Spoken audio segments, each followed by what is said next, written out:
జానికి పైసా ఉపయోగం ఉండదు. వీళ్ళ సంగతి అటు ఉంచితే ఒక్కో సినిమాకు 50 కోట్లకు తగ్గకుండా తీసుకునే రియల్ హీరోలు సైతం బెట్టింగ్ కంపెనీలు పడేసే డబ్బుల కోసం వెంపర్లాడడం విస్మయాన్ని కలిగించే అంశం. ప్రభాస్, బాలకృష్ణ, గోపీచంద్, విజయ్ దేవరకొండ లాంటి బడా హీరోలు కూడా ఈ లిస్టులో ఉన్నారట. ఇక జస్ట్ ఆస్కింగ్ అంటూ పవన్ను ప్రశ్నించే ప్రకాష్ రాజ్ కూడా బెట్టింగ్ కంపెనీలు పడేసే చిల్లర కోసం వెంపర్లాడడం చాలా దారుణమైన విషయం. ఎవరెలా పోయినా పర్లేదు, మనం బాగుంటే చాలు, మన జేబులు నిండితే చాలు అనుకునేవారే ఈ సమాజంలో ఎక్కువైపోతూ ఉన్నారు. తప్పని తెలియక చేశామని కొందరు వాదిస్తూ ఉన్నారు. కానీ తెలిసి చేసినా తెలియక చేసినా తప్పు తప్పే కదా. ఇక వైసీపీ అధికార ప్రతినిధిగా ఈ మధ్య తెగ హడావుడి చేస్తున్న యాంకర్ శ్యామల కూడా బెట్టింగ్ యాప్స్ను ప్రమోట్ చేసి అడ్డంగా బుక్ అయింది. తన స్థాయిని మర్చిపోయి చిరంజీవి, పవన్ కళ్యాణ్లపై విమర్శలు చేస్తూ పాపులర్ అయిపోదామని ఈ మధ్య శ్యామల తెగ ప్రయత్నాలు చేస్తోంది. 2019 ఎన్నికల్లో ఒక వెలిగిన వైసీపీ 2024 ఎన్నికల్లో అధపాతాళానికి పడిపోయిందంటే దానికి కారణం శ్యామల లాంటి పెయిడ్ ఆర్టిస్టులే కదా. ఆ విషయం ఇప్పటికీ జగన్కు అర్థం కావడం లేదేమో.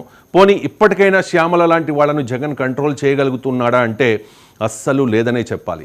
బెట్టింగ్ యాప్స్ ప్రమోట్ చేసినందుకు పార్టీ నుంచి సస్పెండ్ చేశారా, కనీసం మందలించారా అంటే అది లేదు. పవన్ కళ్యాణ్ని చూసి సినీ ప్రముఖులు, రాజకీయ నాయకులు చాలా విషయాలు నేర్చుకోవాలి. తప్పు చేస్తే తన వారైనా సరే శిక్ష తప్పదు అంటూ ఉంటారు పవన్ కళ్యాణ్. అనడమే కాదు, చేతల్లో చూపించారు కూడా.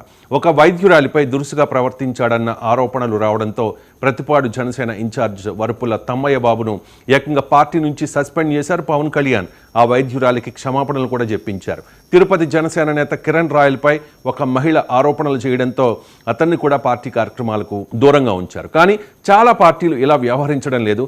ఈ విషయంలో పవన్ మిగిలిన పార్టీలకు ఆదర్శంగా నిలుస్తూ ఉన్నారు. కానీ పక్కోడి పెళ్ళాన్ని చెరబెట్టి హైదరాబాద్లో వ్యాపారం పెట్టించి వాళ్ళ దిక్కుమాలిన రొమాన్స్ చూసి జనాలు నవ్వుకుంటున్నా ఏమాత్రం సిగ్గు ఎగ్గు లేకుండా బరితెగించి తిరుగుతున్న వైసీపీ ఎమ్మెల్సీ దువ్వాడ విషయంలో జగన్ చాలా సైలెంట్గా ఉన్నారు. ఇక బట్టలిప్పి ఒక మహిళకు ప్రైవేట్ పార్ట్ చూపించి అల్లరిపాలైన గోరంట్ల మాధవ్ విషయంలో కూడా జగన్ అప్పట్లో సైలెంట్గానే ఉన్నారు.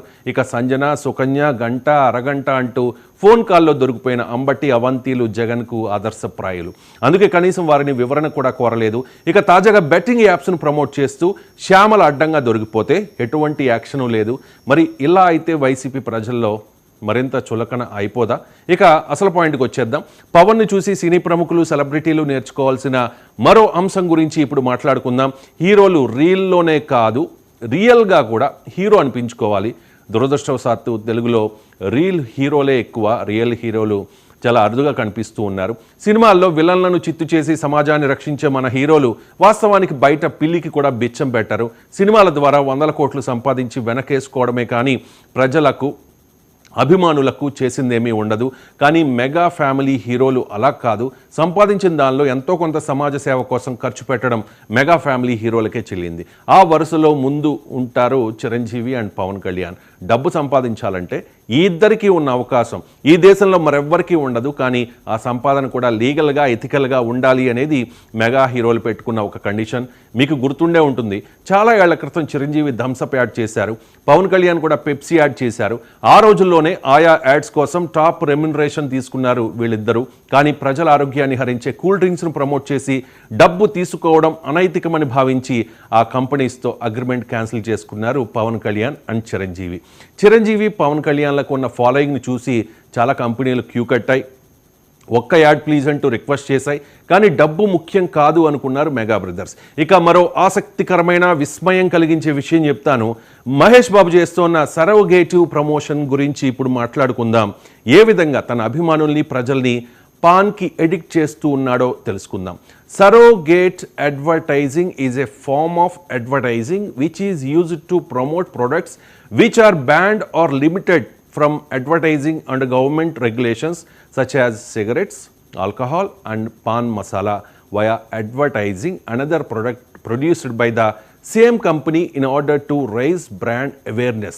అంటే లీగల్గా ఇలాంటి యాడ్ చేయడం నేరం కాదు, కానీ ఎథికల్గా చాలా తప్పు. చట్టాల్లో ఉన్న లొసుకుల్ని పాన్ కంపెనీలు వాడుకుంటూ ఉన్నాయి.